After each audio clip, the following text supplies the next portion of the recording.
In this video, we will work the problem chapter 7 on page 144. So to do that, we will skip to the beige areas once again so you can read through this thing. We will be continuing with Wild Water, although it will be a different file, so be careful. That's the first thing we're going to end up doing is downloading another file that will be the same name as Wild Water Sports, but it will be for chapter 7. So we'll have a chapter 7 file and most likely a chapter 7a file as well. So I'm going to skip to the next page where we have the highlighted area where we have an objective of to record the deposit received from Karen and Donna. So it says to start the QuickBooks account program, and then we need to restore the Wild Water Sports chapter 7. Now it's saying to do it from the CD. We do have the CD and the DVD in order to do that, but we also uploaded it to Moodle. So I'm going to show you how to do it from Moodle without the CD or DVD, and either one will work. The DVD, of course, has more files than we need because they have more files than we will work. They're going to work all the problems, whereas the ones that we uploaded are limited to the ones that we assigned here. So if we're in week 3, I scroll down to the files down here to the item that says data files. We want to open this and we want to save it somewhere to our computer. So oftentimes for many students, getting these files in order and making sure we're in the right program is one of the most difficult things to do. I happen to be in Chrome right now, so when we open this file, it's going to open the way Chrome does.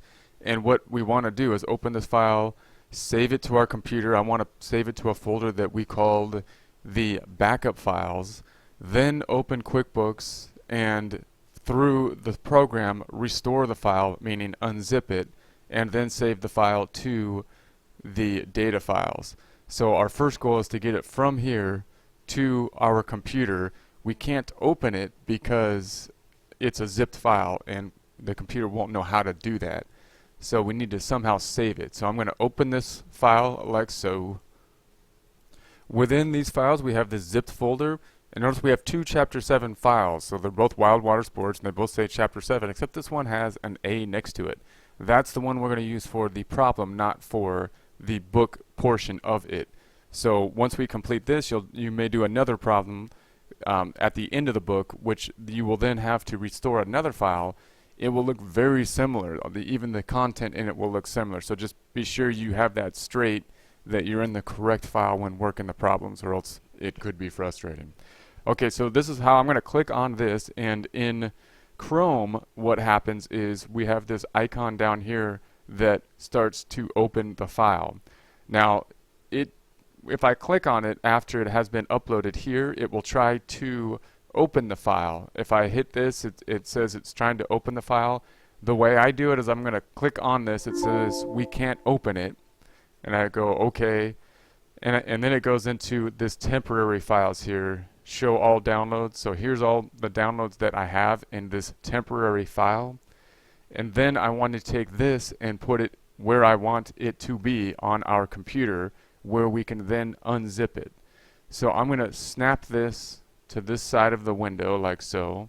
I'm going to make this go down and open up our folder, the AC 1320. I'm going to snap this on the other side so we can work with these side by side, and go into the data, and I'm going to go into the backup files. This is where I want this. See, I already have a Wild Water in here. Now we want the Wild Water chapter 7, which is different, and I'm just going to drag that in there now. I'm going to take this, I'm going to put it right there. That is where the backup drive is now located. Now if you have trouble doing this, if you don't have Chrome, then obviously it will look differently when you do it in Internet Explorer or Firefox. Just look for the way to download the file and save it rather than to open it in, which will be a similar thing. Which click on it after it downloads, you'll see a similar thing that we looked at with those open windows, and you can then go into that similar thing to have the open files that we were looking at here. So that is where we have it now. So at this point I can close this, and we have the file in the backup files. We want to get them opened to the data files. So now to open the files, we generally open the program first. We don't double click on the file. I'm going to open the program, which is 2013. And once this is open, it may open to another company. It may open to no company. Whatever, it may open to Larry Landscaping from last time. Whatever it opens to, we will then change it in the same format. Notice mine's going to open up to Wild Water Sports, the last one that we did, and I still haven't registered, and I'm going to remind me later on that. And so even though it says Wild Water Sports, I'm not going to assume that it's in the correct file because it's not Wild Water Sports Chapter 7. So, and it will look very similar, so be aware of that. What we need to do is restore another file. So we could close this. I could go to File and close the company, but we don't really need to. I could just go to File and go to Open or Restore Company, and in that process it will close this company while it restores the new one. So this is what I'll select. We want to go to Restore the company, not Open the company file, because what we're looking for is a backup file that we will then unzip and save to a new location. So I'm going to hit Next on this one. It's on the local drive, it's not on the online backup, so we'll hit Next here. And it's already looking in the correct folder. I can tell by this drop down right here that it's where we want it to be. If it were not, then we'd have to go to the desktop. We'd have to find our folder, the AC1320, and then we put it into the backup files zipped area. So I'm going to go into there, and we want to make sure that we pick up the Wild Water Sports Chapter 7 backup file. Opening that, where do you want to put it? Now we're going to unzip it, put it somewhere different. The place we want to put it is in, of course, the unzipped data folders. So I'm going to put it there. It's going to say, do you want to put it in the same spot? Because that's where we were last time. And we're going to go no. I'll go in there all the way from the beginning again. Going to the desktop, going into this folder. And this time we're going to put it into just the data files, not the backup files, but now once they're unzipped, they will not be backups, they will be just data files. Putting them in here, we have these in here at this time. The name will be Wild Water Sports Chapter 7, that is appropriate, so we'll save it like so. Then this screen closes the window that was priorly open, priorly open. And it will then update. Now if you have a screen that updates this, we do need to update it, so yes, and here we go. And then hopefully we will get a message as we have here showing that the data has been restored successfully. Once that takes place, then we'll have the Wild Water Sports Chapter 7. I'm going to hit OK. And there we have it here. Notice it opens to the home page, and we could make the home page large by clicking this. And then we may want to have the Open Windows list open by going to View and Open Windows. Then we'll have this box on the side, the only open window being the home page at this time. So now we can continue forward. Once again, that's often one of the most difficult parts for many people. So once we have that open, we can continue to the book and see what else we have. Alright, back to page 145, where on number 3 says the newly restored Wild Water Sports Chapter 7 file should now be open. Number 4 then says click the record deposit item from the banking section of the home page. The marked deposit window appears. Note that QuickBooks account has automatically inserted today's date. Alright, so if we do that, if we're on the home page, notice we have these icons, and we're actually starting with basically the deposit item here, which is usually the last step of our process. We would make an invoice, we'd receive a payment, then we would deposit that payment. So let's hit this record deposit item here, and we have this deposit window. Notice what happens is it defaults to our bank account, and it defaults to today's date on there, which is of course the date of the video here. And let's see what else we have. Number 5. Enter the information from Karen and Donna's stock purchase as shown in figure 7.1. And then number 6, save and close the deposit screen. So the first transaction we have is, of course, the two individuals, Donna and Karen, putting money into the business. We're going to buy boats, so it's going to take a substantial amount of money in order to get going. and we're going to put 100,000 each in from the two of us. So if we were in accounting 100, we would do the journal entry related to this, which would of course be debit cash and then credit the capital accounts, which mean the company's going to go up when assets with a debit to cash, and we're going to credit capital, meaning that the company then owes the owners that money back, because that's why we are in business, we would think. So we will do that then. And the date, make sure you change the dates. The dates are going to be very important. Would not have this problem as much in real time, because obviously the date would normally be today's date, and we wouldn't have to change the date all the time. When we're working in a book problem, of course, we're working in a different time frame, and therefore we need to make sure that we change the dates. So January 2nd, 2013, we're going to type in Karen, and Karen pops up automatically as we start typing. And the from account we're going to call capital. So this is going to be the other side of the transaction. So if you think of the journal entry being involved with this transaction, it will be, because it's a deposit screen, cash is debited or the checking account is going up. The other side of it will then be the capital account. So this is the name of the other side of the account. We could put a memo, which would be like, you know, the beginning capital contribution. They did not do so. Some people are memo happy, meaning they put memos in everything that are very detailed, which is kind of good. Other people don't put memos in anything, which is not probably good. So I would say a happy medium on the memos would be appropriate, so we know what is going on. The type of payment is a check, so if you start typing that in, the drop down will populate for you. The amount being 100,000. Other partner is Donna, and if you start typing, it will autofill. Then I'm going to hit tab. We will also put it into a capital account. Now notice oftentimes if it was a partnership, I would actually make two capital accounts, meaning I would have one capital owed to Donna and one capital owed to Karen.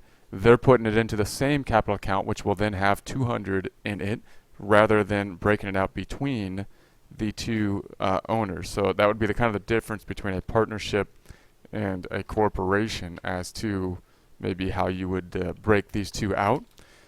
But we do have two people involved, and we are highly concerned about making sure they both feel that the income is distributed fairly. Once we do that, we'll hit save and close, they want, or save and new. So we'll hit save and new because we'll have another deposit. Now I'm going to open the trial balance just so we can see what is happening as we go here. So you do not have to do this, but I'm going to go to reports, going to go to accounting and taxes, and take a look at a trial balance. And the year that we're working on is 01/01/13 to, let's say, 12/31/13. And what of course happened now is the capital account went up. If I double click on it, it went up here to this credit right there from 100 up by the 200 to the 300. That is half of what happened. And then of course the bank account went up from this 25 that we started with to by 200 to the 225. So that's the activity that happened. That's the journal entry that happened. That's the effect on our trial balance. Notice that the trial balance is of course created automatically through the use of the program QuickBooks. Okay, so we will now go to the bottom of page 146 where we have a new objective of to record the long-term loan from the Bank of Florida. So once again, we're going to select the Bank of Florida as the deposit, change the date to 1/4/13, type Bank of Florida, and then click Quick Add in the name, click Other in the name type, select Loan Payable, and type 250,000. So let's break this down and think about this for a second. What happened here? We got a $250,000 loan from the Bank of Florida, which also happens to be the place where we do our business in terms of a checking account. So we will then deposit into our account this $250,000 using this deposit screen. The other side of the account, the credit, will then go to a loan payable, a liability. So we're going to debit cash, we're going to credit loan payable. We got a loan, we took out a loan. We're going to do that journal entry through the use of this deposit screen again. So back to this deposit screen, we have the Bank of Florida, the date. I'm just going to hit the plus arrow twice, plus plus, brings us to the 4th, and the deposit, and we received it from the Bank of Florida. And that's going to sound familiar, of course, because that's who we do business with. That's where our checking account is. But in this case, it's the person who gave us the loan. So I will then hit tab. It's going to say, do you want to add this individual? And we're going to say, yeah, we do. And we're just going to do it the easy way, the quick way, by doing the quick add. And this person isn't a vendor or a customer or an employee. We're going to put it into other. It's our bank where we got a loan. So we're going to say, okay. And then the other side of the account is going to be called loan. So we already have a loan account out there, so we're just going to put it in there. Once again, the memo, most people would probably put a memo in there of some kind and say, you know, here's the loan number, maybe, to track the loan. And then we don't have the check. They don't tell us to put anything in the payment, so we'll say, okay.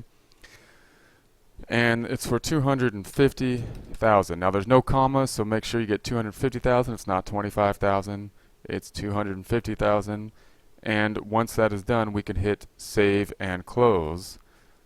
When that happens, if we go back to the trial balance, of course, now the cash went up by another $250,000. So we've got $475,000, and of course we need a lot of capital if we're going to buy boats that cost up to like $80,000. So that's our starting amount.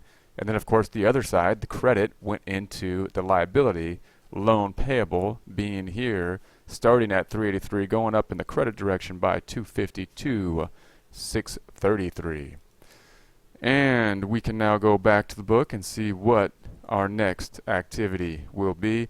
Skipping to the highlighted areas, we are now on page 147, where we have a new beige box with an objective of to create a new general ledger account and record the purchase of money market funds. Okay, number 1, click the write check icon from the banking section on the home page. The write checks window appears, so we're going to open a check and write a check. Unchecked the print later checkbox. We are not going to print these checks. Type 1001 as the check number. So it's going to be a fresh checkbook that we're going to be working from, and the check number on the check will be on the check, not in the system. The system will not print the check. We're going to use check numbers, and then the date will be 1/8/13. E-Trade is the pay to the order of, and click quick add in the name window, and then select other. In the select type, we're going to put $300,000 as the check amount. And then in the expense tab, select add new and choose an account. And then the type of account will be a bank account. So let's break this down real quick. What are we doing?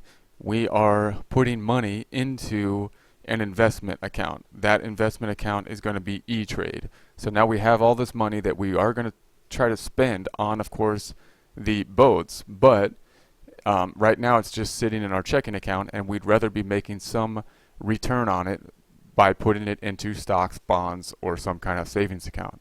So we're going to put it into this E-Trade account. E-Trade is basically an online trade account that would service stocks and bonds and money market accounts. So we're going to decrease our checking account, credit the checking account, and put it into like kind of an investment account, which we're actually going to call another bank account. So we're just taking it out of one account, putting it into another account, hoping to earn a small return on the money while it's sitting there before we buy boats with it. Okay, so let's take a look at that. So if we go back to the home page, you can click it in the open windows, or you can go to the home page up here, and here is the home page. We could then go to write checks in the banking area, and we'll see a check type screen open up. The check means, of course, that we're going to credit cash. That's what the check means. And we are going to select Bank of Florida. Of course, that's our checking account that will go down when we write the check.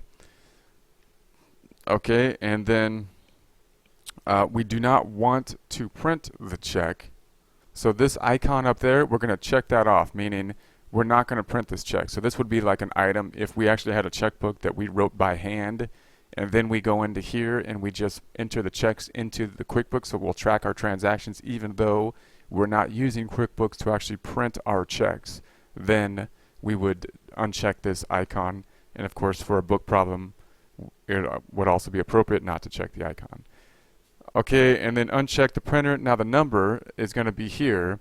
So since it's not to be printed, we're going to have to manually put the first number in, which is 1001. After that, it will automatically update to 1002, and so on as we write more checks. The date, I'm going to hit the plus arrow. If it's blue, I can just hit the plus arrow like this to bring it up to January 8th, 2013. The pay order will be E-Trade. And if we hit tab, it says we don't have an E-Trade, and we're just going to add it quickly. I'm just going to say, okay, we'll hit the quick add then, set him up. And once again, E-Trade is our investor, who we invest in, so they're not really a vendor or a customer or an employee, so we will select other for them, and okay. And then I'm on number 7, just doing the same ideas that we just looked at. The amount is on number 8, and that's going to be the 300,000. And I'm going to hit tab on that. So make sure you have 300,000, not 30. And number 9 then says in the expense tab. So notice there's 2 tabs down here. There's an expense tab and there's an items tab. So many times, most of the time when we write a check, oftentimes it'll be because we're writing for an expense or we're paying off the accounts payable. So it's not always going to be an expense, and in this case, of course, it's not. We bought an asset, but it's still going to be under the expense tab. So the expense tab includes anything we wrote a check for, any type of account we wrote a check for, basically except for inventory. So if we go to the items, then we can choose inventory items, and that's when we would go to this tab here. So we want to be on the expense tab, even though the other side of the account is not an expense, it's an asset. And we could just type the asset in there, or we can hit the drop down and see how it's in the expense area. If we go all the way to the top, we have this add new. I'm going to click on add new, and then it's going to add a new account. Now it defaults to an expense, but it's not an expense. We're going to say it's kind of another asset. It would either be a bank account or an investment type account, which would be an asset account. And so they want to do a bank account, number 10 says, and so we'll hit continue.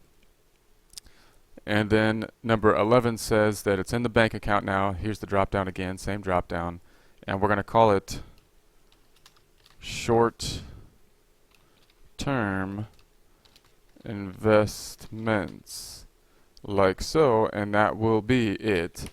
And then we could hit save and close, and there we have it. And we look like the screen. We are now on the next page, on page 147. Our screen looked like that, and then I hit save and close. Number 12 said hit save and close, so we have done that. Number 13 then says click save and new. So once we're on this screen again, we're going to hit save and new. So we are decreasing the bank account by this 300,000, and we're increasing another bank account that we set up called short-term investment, but we set it up as a bank type account. And instead of save and close, we're going to hit save and new because we're going to write another check.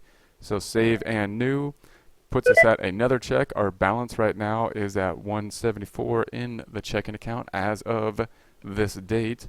And let's see what we want to write a check for next, which will be on page 149, where we have a new box with a new objective, and that objective is to record the purchase of furniture and equipment. Okay, so obviously here we're going to write a check to purchase equipment. So let's go through this and then let's do it together. So type 1002 in the check number. That should pop up automatically now because the last check was 1001. Number 2 says type January 9th, so that will be the date. Type Staples, so we're obviously going to pay it to Staples. That's where we bought the supplies. We're going to click Quick Add to add the name. Staples will be a vendor, so any person that we buy stuff from or company that we buy from will be a vendor.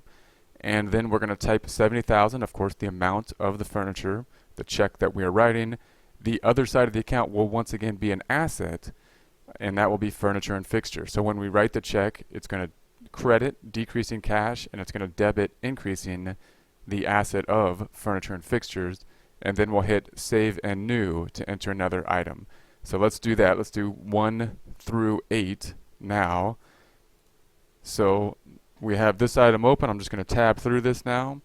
That pops up automatically for number 1. We're on the date now. I hit tab to hit the date. I'm going to hit plus arrow 1 time to break it up to the 9th. We are now on number 3. We're going to pay to Staples. So Staples is who we're paying to. I'm going to hit tab. It's going to say we don't have Staples yet. Do you want to add it? Yes, and we want to add it as quickly as possible. So we're going to quick add it. They are a vendor, so the default is correct at this time. So we're going to hit OK.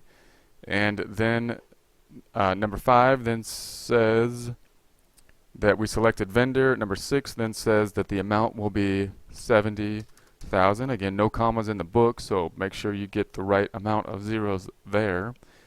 And then if we tab down to the expense item, so remember that the expense item is somewhat deceiving because it really includes anything we paid for other than inventory, which would be in the items tab. In this case, we bought an asset. So if we type it in there, if we start typing furniture and fixture, the asset, it's a fixed asset type account indicated here. We can then hit tab, and then number 8 says now hit save and new. So we're going to write another check. So we're just going to hit save and new, and then let's see what number 8 says. Number 8, click save and new, and then number 9 says type 1003 will pop up automatically. Type 111, so we'll change the date, and then we're going to put in AJ Marine Equipment. That will be the next person that we buy from, so we're going to have to add them as a vendor. Number 14 says we paid $100,000. Number 15 says we paid it for furniture and fixture. So we're going to do the same process, except that instead of buying from Staples, we bought from AJ Marine Equipment, and run through this once again. So we're currently at 105. I'm going to hit tab, and number 9 says that's the right check number. Good. Tab. Number 10 says we need to put it on the 11th, so I'm going to hit the plus arrow 2 times to bring us up to the 11th. Hit tab. Going to type in the name of this individual or company, which is AJ Marine Equipment. Tab. Do we want to add it? And yes, we do. So we're going to hit the quick add as instructed by number 12. Number 13 says we do want to add it by a vendor, so the default is correct. And the amount we're going to put in is 100,000. Tab. And we're good there. Tab. No memo. Tab. Unless you want to put one in there. We bought furniture and a fixture. And then the expense account, it's not an expense account, it's an asset account of furniture and equipment. We can tell that by the fact that it's an asset account here. Tab. And number 16 says save and close. So we're not going to write a new one, so we don't have to write save and new, just save and close. There we have that. Let's see what happens to the trial balance. If we took a look at it, we can see that our bank account has gone way down. If we double click on it, we'll see the detail, which is similar to a GL type account. I'm going to get rid of a couple items here, and we can see that we paid $300,000, went out to E-Trade, then we paid for equipment for $70,000, and then here's the $100,000. What if I wanted to see more detail on that $70,000 that we know is a check number 1002 to Staples? Well, we can double click on that. That would bring up the check that we just wrote. Where did the other side of this transaction go? Because every debit has a credit, or every credit has a debit, let's say, because that's the way it went. It would be in this case, the furniture and fixtures account. So here's that one, which went up, debited 70,000 and 100,000 respectively for Staples and AJ Marine. Let's see what else we have on page number 150. Alright, so we have that. We're going to skip all the way to the next page on page 151, where we have a new objective in the box which says to create a purchase order. Alright, so let's run through this. Click the purchase order icon from the vendors section on the home page. Select the Malibu Boats. Type 11213. Type 4001 as the purchase order number. select MWXTI as the item, type 1 as the quantity, and select Florida Sports Company as the customer for which we are ordering the boat. So let's break that down real quick. We'll go to QuickBooks and we're going to go to the home page. Going to go to the home page here. Now, what we're doing here is we sell boats once again, which are very expensive. We don't have all the boats on hand. Our customers are going to basically come to us most of the time, probably select a boat based on our showroom, and then we will order the boat for the customer and probably customize it a bit to their specific needs. In order to do that, we're going to have to get a security deposit from them so that we know that they're committed to the purchase of the boat if we're going to go ahead and buy it and front the money for it by paying Malibu. And when that happens, what happens is we send a purchase order to Malibu. So a purchase order is just a request for inventory. We do not own the inventory until the inventory gets to us, if it's FOB destination, which we are assuming it is. So therefore, we need to request the boat with a purchase order, which doesn't really even have a journal entry, and then we're going to receive the boat, and that is when we will record the inventory, debiting inventory and crediting the accounts payable. So we're going to select the purchase order at this time, and the purchase order is here. So we're going to click purchase order. Number 2 says the vendor is going to be Malibu. So we buy pretty much all our boats we started out buying from Malibu. So that's obviously the maker, the producer of the boats. And then the date is going to be drop ship to. So we're going to tab through that. I'm going to tab through that. We're going to go to the date field, which is going to be 112. That's number 3. Tab. And the PO number, it starts at 1, but we're going to follow the book and say our purchase orders start at 4001. So that's going to be our first purchase order.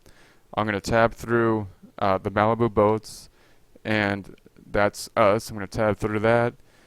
And then the item that we're going to select is going to be the item that we're ordering. So the person came in, they ordered a boat, and the boat that they ordered is an XWXTI.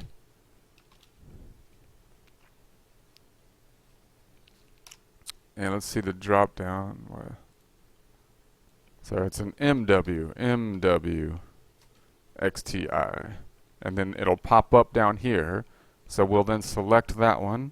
And if I hit tab, it'll pop up and populate based on the item information, similar to what we entered last time in chapter 6. The quantity will be 1, so we're going to have 1 of those. And the rate is 56,000. That's of course the what we're buying it for in this case.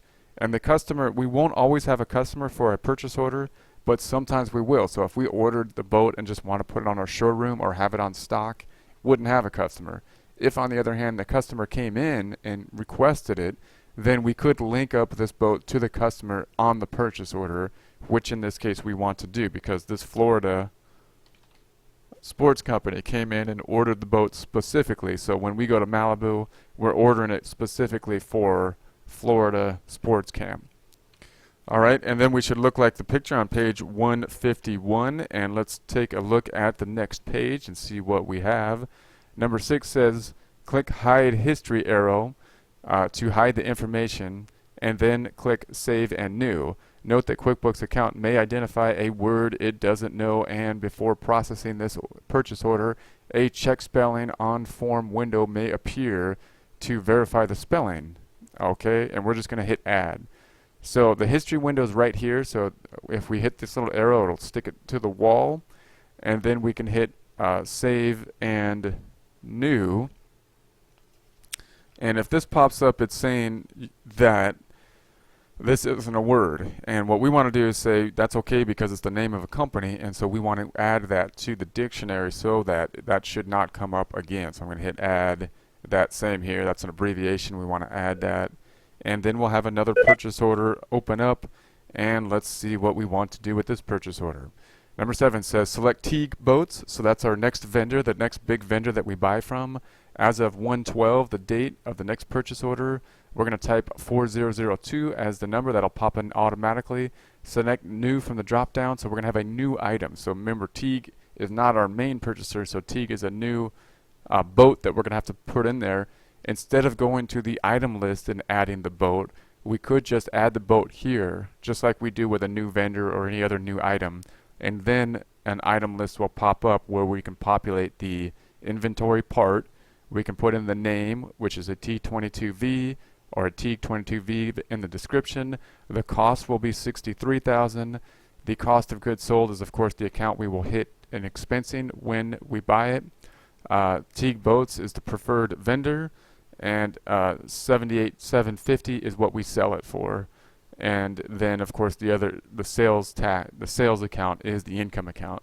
So let's enter this information. So we'll go back to here. The vendor in this case is Teague.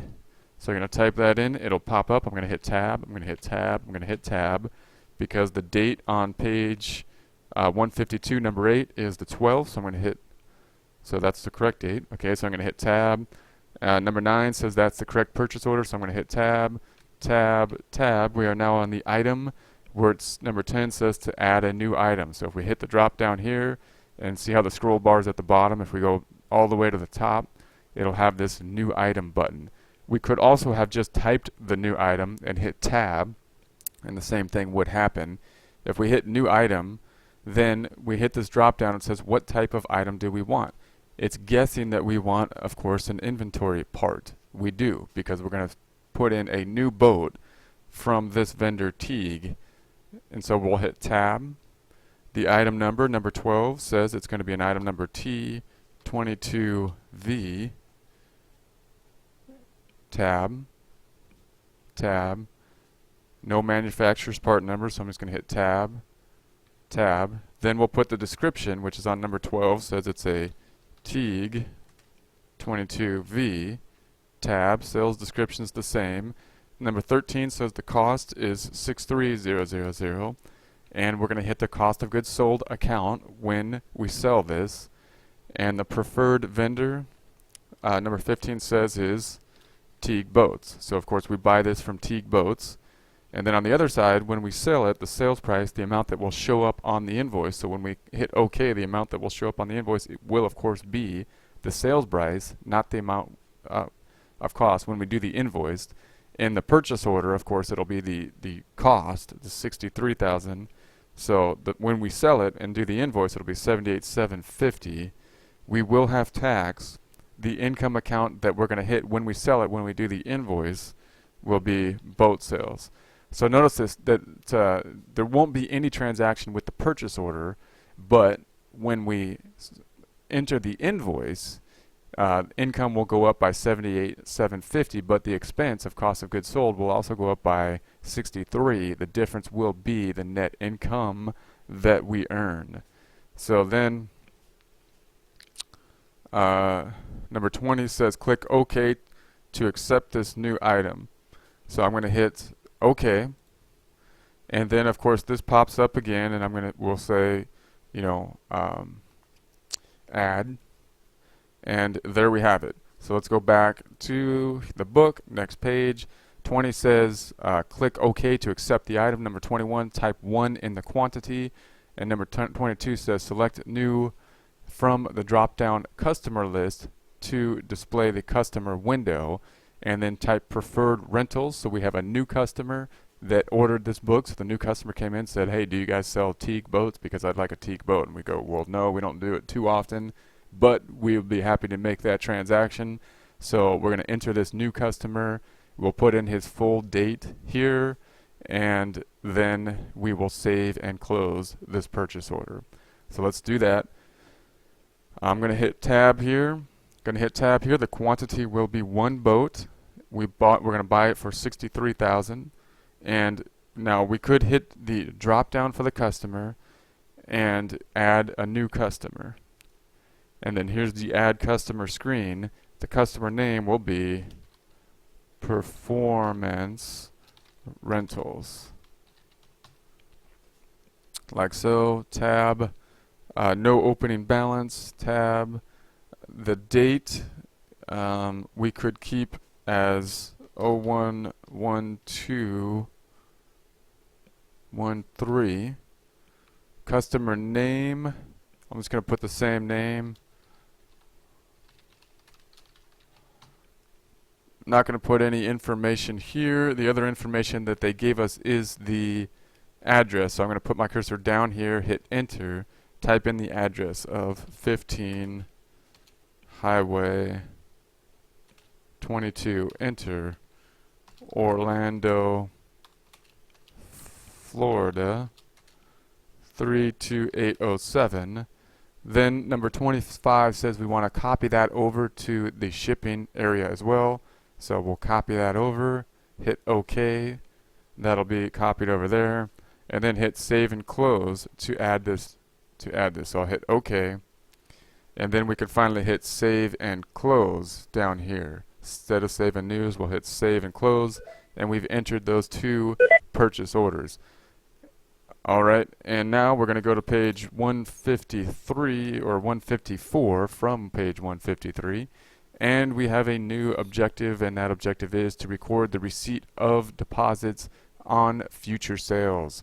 So number one, click the receive payments icon located in the customer section of the home page. Number two, select Florida Sports Camp as the customer.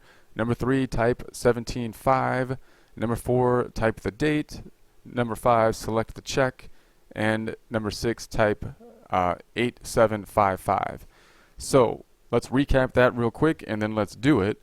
We, of course, now are going to receive a payment. So that means a payment came in from the customer. The customer, of course, will be Florida Sports Company. And we're going to write in the check number and the amount and see if we can apply that payment out to a invoice, or see why we got it, if we can link it together. So let's do that. So we're going to, number one says from the home page, we're going to hit the receive payment icon here. And number two says select Florida Sports. So I'm going to just type that in there, Florida Sports. And then I'm going to hit tab once that appears. And we will then say that we received 17.5, tab, the date being the 12th, so that's correct. The payment type is a check, so I'm just going to type in check, tab, and notice I'm just tabbing through this whole thing. Check number is 8755, tab, and that's as far as we have so far. So let's go back to here and see what we have next. Number 7 says click save and new to record another deposit. Click OK to save the credit on the customer's account in the memo section. Okay, so notice in a normal transaction what would happen oftentimes is we would make an invoice and then we would receive payment. In this case, what's happening is there's a deposit that came on before we hit the invoice. So when we do this, we're not going to apply it to any invoice yet, because we have an invoice. All we've done is sent out a purchase order. So when we hit save here, what the computer is going to do, what QuickBooks will do, is say, well, I see the payment, meaning I see that we got money, meaning that undeposited funds are going to go up, cash is going to go up, but what are we going to do with the other side of it? And so that's what's going to happen when we hit save, and this thing will pop up and it says a credit for the overpayment will remain in the customer accounts.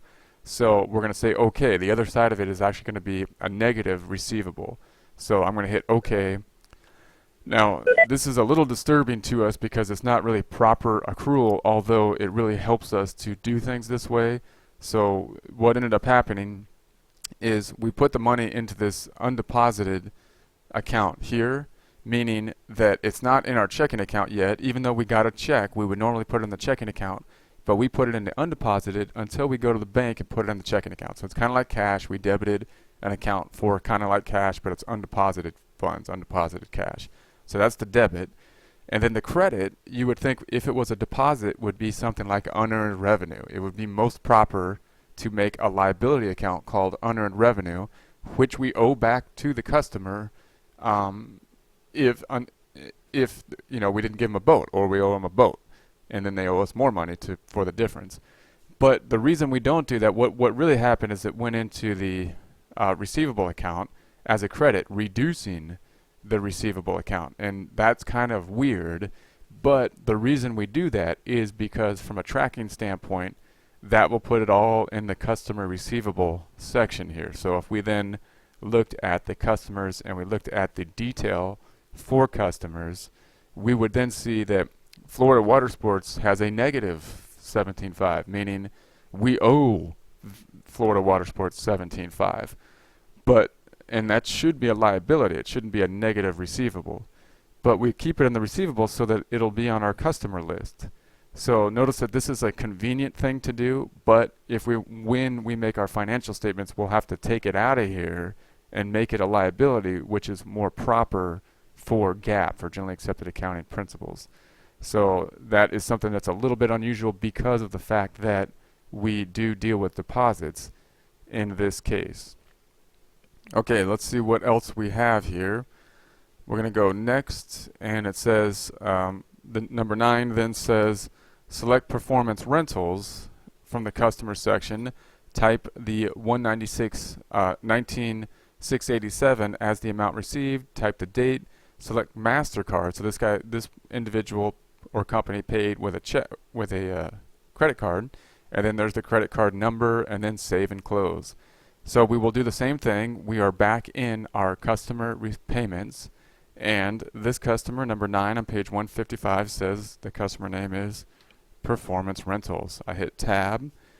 They paid us $19,687.5, tab, and as of January 1st, that's correct, tab.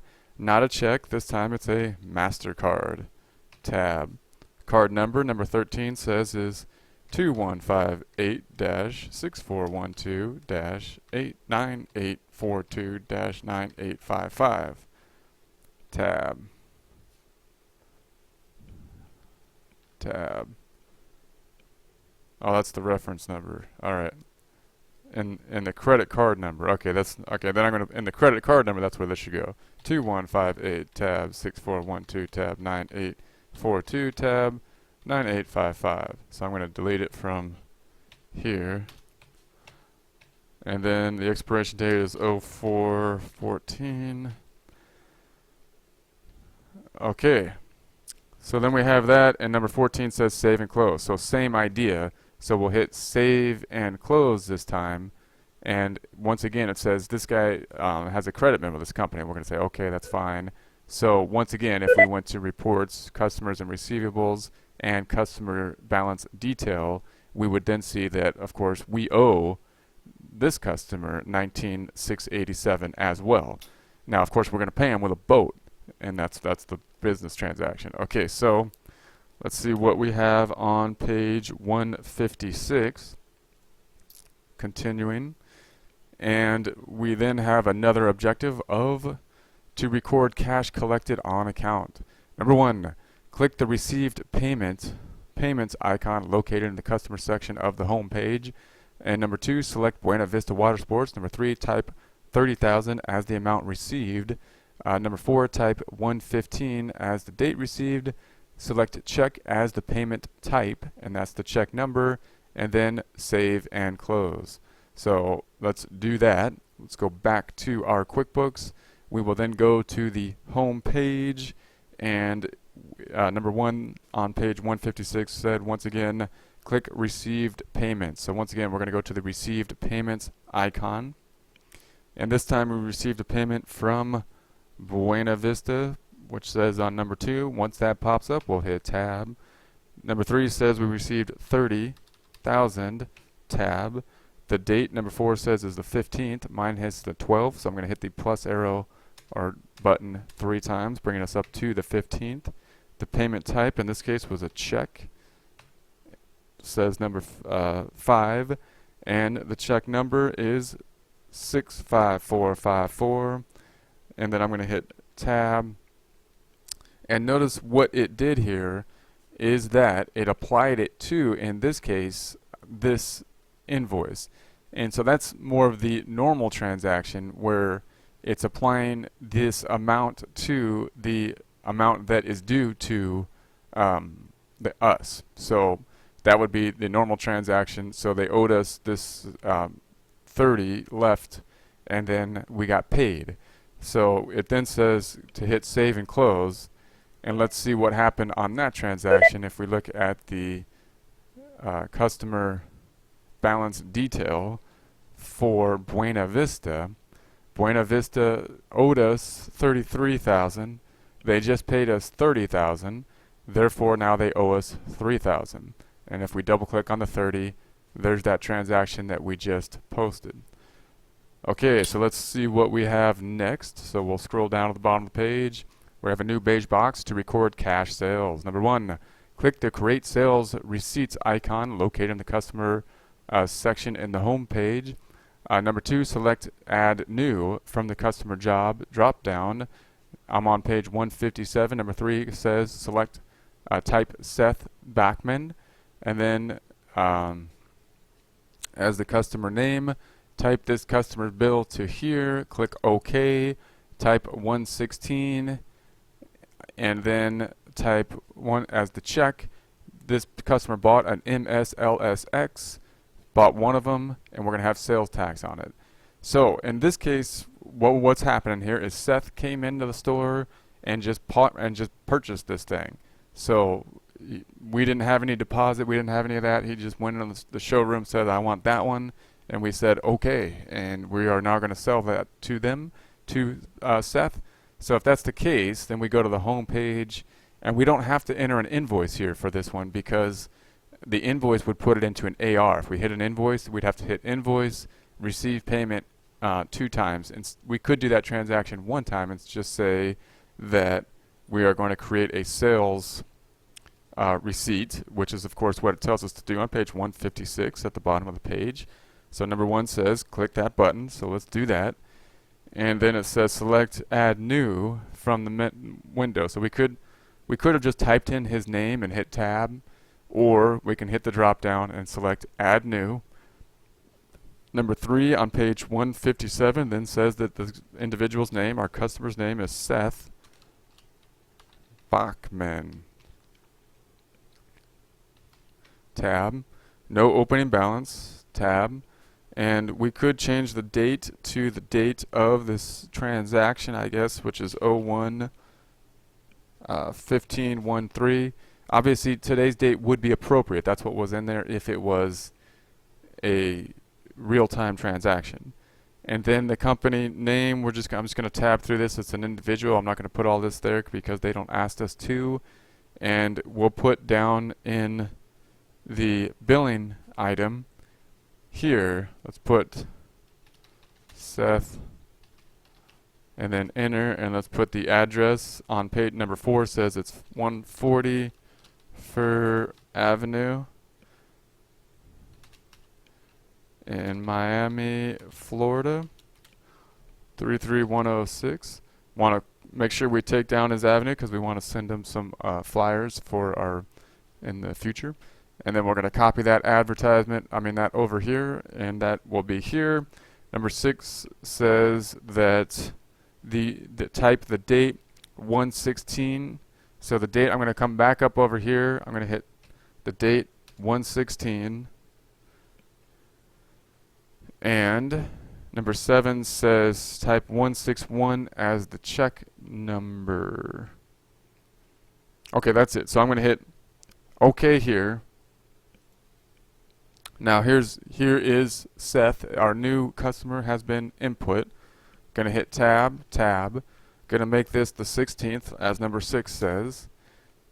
Tab. And the sales number we're going to change because this will pop up automatically after this, but because this is the first one, we're going to change it to 6001. Tab, tab. And we have check number 161.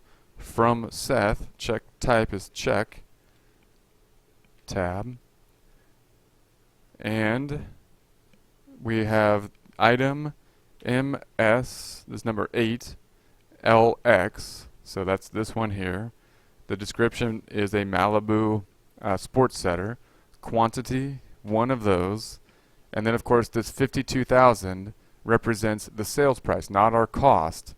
And notice the cost of goods sold will be recorded when we perform this transaction as well, but this is just the sales price.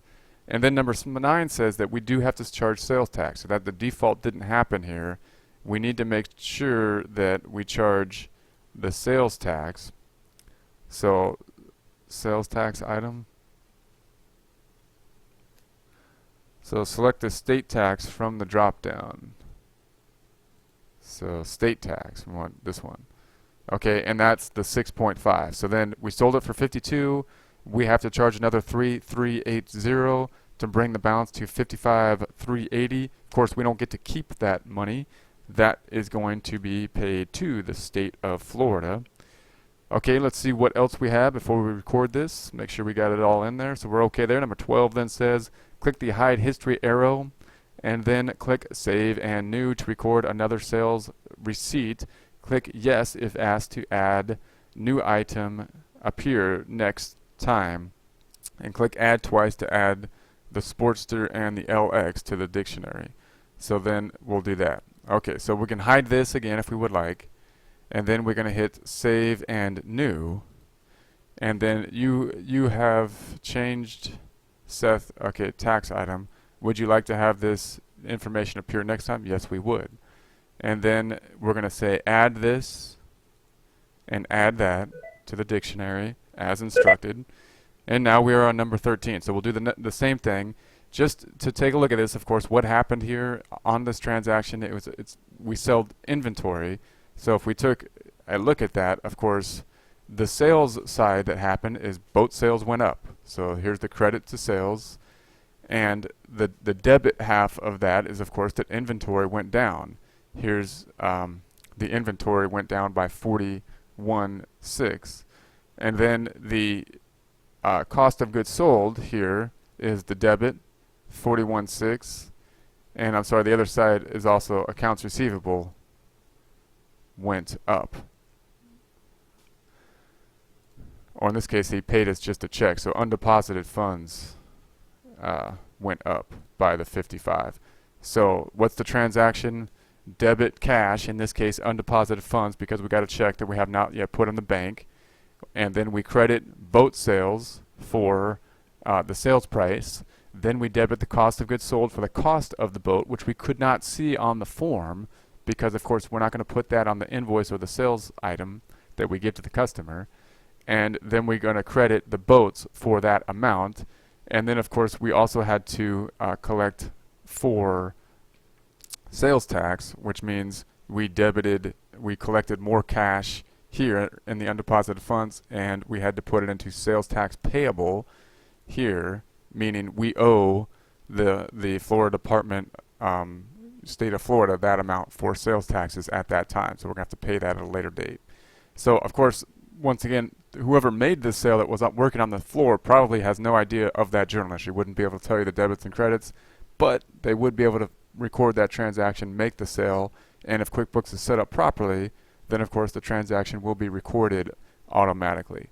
Okay, so now we're going to do the next one here. So it's number 13 says to add a new, so we're going to do it again. We're going to say add new, and then the next person we're going to add is Elisa Hay. This is the billing address. We're going to hit OK. The 26th, Elisa paid cash, and we're doing a tune-up for this individual. So we're doing a service job here. So it's going to be Elisa Hay, tab, and we'll say as of 01/1613, tab. It's going to be Elisa Hay, tab. I'm just going to go down to the address. Hit enter. Number 15 says address is 2999 Dover Boulevard, Daytona Beach, Florida 32114. We're going to copy that over here by hitting the copy button. OK. And then we can hit OK. Number 17 then says that the date of this one is going to be the 17th. So I'm sorry, the date is the 26th. So I'm going to hit up till we get to the 26th. And um, sales number, that is correct. It's coming up correctly now. And there is no check number because we got paid cash. Payment type is cash. It says number 18. And then what we sold, number 19, is engine service. So make sure you pick up the service, not the tune-up or the oil. So it's labor charge for engine service. And we are now on page 158. So I'm going to turn to page 158. And it then says that we have one of those. And then it says to select engine oil. And then from the drop down, click OK in the warning window that appears. Okay, since you're recording these transactions after the event have already occurred, your timing may be off from the actual acquisition of inventory items. So then we're going to have 5 of those. Then we're also going to have oil filter, and then we're going to have click OK, select one of the quantity, and then state tax from the drop down. And at the end of the day, our items will look like this picture on the bottom of page 158. So this would be similar to bringing your car in or something, where you would go, we're going here, we got one of these, cost $125, and then of course the next item we have is engine oil that we also had to put in there, and tab through this, and it says that we needed 5 of those. Tab. Now this is saying that we don't have 5 of those on hand in our inventory count, and what the book is saying is that because our timing is off, because we're putting this thing in at different time periods, that is okay, meaning we're making the sale even though we haven't recorded the inventory yet. So we're going to hit OK here. That's fine. We have 25 of those, or 5 of those at $5 for 25. Okay. And then we needed an oil filter. Tab. And we need one of those at $15. So that's 15. Again, it's saying we don't have any of those on hand. That's okay. That's okay. Tab, tab, tab. And once again, we need to add the sales tax. So we're going to hit the drop down here, hit the sales tax. And then once again, this journal entry can be done. You notice that anybody can basically learn to do this. We don't need to know what the debits and credits are, of course. We can have anybody at the front desk basically get good at making these calculations. Okay, and then we're going to hit save and close. And you have changed, that's okay, and we're going to hit yes. Alright, so then of course in that item we received the cash here, and we recorded, in this case, service, a lot of it. So the service here is recorded here, and that's the income going up. We did not have to deal with cost of goods sold on that transaction because we did a service type of transaction. Alright, we are now on page 159, so let's go there. New beige box with an objective of to record cash deposit made to banks. So number 1, click the record deposits icon located on the banking section of the home page. The payments to deposit window should appear as shown in figure 713. Number 2 then says click next to the 1/12/13 dates to place check next to each, and then click OK. Number 3 then says type 1/14 as the date of the deposit. Your window should look like figure 714. Note the default deposit to account should be the account Bank of Florida. Note also that the from account is undeposited funds. Okay, so let's break that down. We're going to go back over here, going to go to the home page, and notice the normal transaction that is QuickBooks will be usually, if we were not selling on, deposits and whatnot, if we just had a normal transaction, it would go like this. We would create an invoice, and that would debit accounts receivable, and that would credit sales. Then we would get a check in the mail, and when we get the check in the mail, in our accounting theory classes, we always debited cash and then credited the receivable. In this case, we're not going to debit the checking account, cash checking account, until we go to the bank physically and put it into the checking account.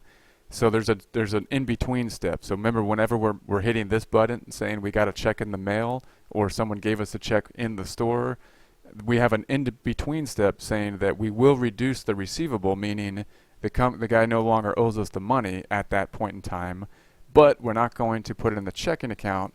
In this case, we put it into an account called undeposited amounts, undeposited funds. So we're putting it in this amount, in this area, and then oftentimes we'll go to the next step, which is record deposits. That's what we're doing now. Click on that, and when we go and deposit the stuff, then we're going to deposit it in one lump sum. So here's all the checks, that we basically have received, and when we go to the bank, we want to check these off and deposit it in one lump sum. So it said record deposit number 1 in the banking section, and then number 2 says click next to the 112 dates. So that's this one and this one. Those are the 2 items that we will then record together. We need to record them in group sums because when we reconcile on the bank account, if we go to the bank and deposit these 2 checks at the same time, the bank account's going to have, of course, on the bank statement the sum of the deposits. It won't have the individual ones. And when we do the bank reconciliation, that will become important. So then we're going to hit OK. And then number 14 says the deposit date, we got to go back in time, which again, this is kind of funny because it's a book problem and we're jumping around in the time a bit. But we're going to go back in time to the 14th. Tab, tab, tab. And it's going to be the Bank of Florida as the account, and the other side of it is undeposited funds, meaning we're debiting the checking account, Bank of Florida, and we're crediting undeposited funds, the holding account that was holding on to the checks before we actually physically brought them to the bank. The amount of the deposit will be $187.50, and that is that. So let's go back here. We're going to hit next. And then it says click Save and New, and then number 5 says click next to the 115 and the 116 transaction dates, and then number 6 says type 116 in the date, and then click Save and New. So let's do that one. So I'm going to hit Save and New, and then this window will pop up again, so we can select other checks, and they want to select the checks that took place on 115 and 116. Then we'll hit OK, and those sum up to this amount. Bank of Florida is correct. The date on this one is 116, and then we're going to hit Save and New. Alright, and then the last one says click the 126 date to place a check on that. Type the date of 128 is the deposit date, and save and close. So then we'll click the last one, hit OK. The date on deposit on this one is 126. I'm going to hit plus, plus, plus, plus. For some reason, we held on to that check for quite a while. And we're going to hit Tab. And the deposit date is, I'm sorry, it's the 28th. There we go. Okay, it's not too long. 2 days. That's not bad. Okay, and then we're going to hit Save and Close on that one. So Save and Close. And we have now deposited those. So now, of course, if we go here, now we see that the undeposited funds have gone to 0 because we've now deposited them. The undeposited funds should look like this. We should be able to say, okay, here's these, cross those out, that adds up to the credit. Went in, and then we deposit it, cross that out. Went in, cross that out. If you go into someone's QuickBooks accounts and they have a large amount in undeposited funds, probably something funny is happening, and to really fix that, you'd have to kind of fix that. And then, of course, we now put it into our checking account here. Here are the deposits, and we are good to go. So this is where we'll stop on this one. We'll continue on in a later time.